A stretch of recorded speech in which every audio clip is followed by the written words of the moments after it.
বৃন্দ, গৌরনদী আঙুলঝাড়া প্রিয় সহকর্মী বৃন্দ, আপনাদের সবাইকে আসসালামু আলাইকুম।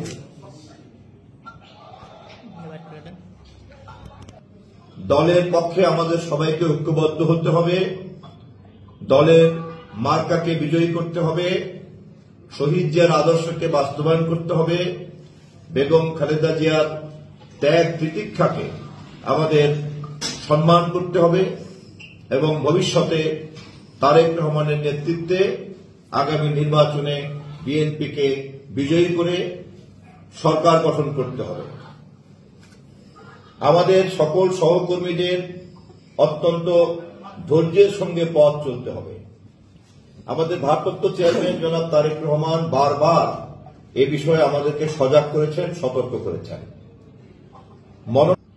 আগামী 7ই নভেম্বর বিপ্লব ও সংহতি দিবস উপলক্ষে আমরা গৌরনদী আঙুলঝাড়া এবং পৌরসভা 3 কমিটির উদ্যোগে সর্ববৃহৎ একটি জনসভার আয়োজন করতে পারি।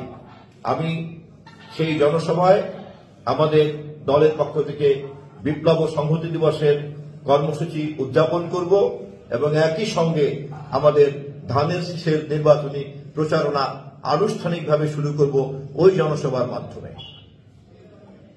আগামীকালকে থেকে ওই জনসভার প্রচার করাটাও আমাদের একটা কাজ। প্রার্থী হিসাবে আমার সালাম, দোয়া এবং ভালোবাসা পৌঁছানোর পাশাপাশি ওই জনসভার দাওয়াতও আপনারা পৌঁছাবেন। খোদা হাফেজ। বাংলাদেশ জিন্দাবাদ।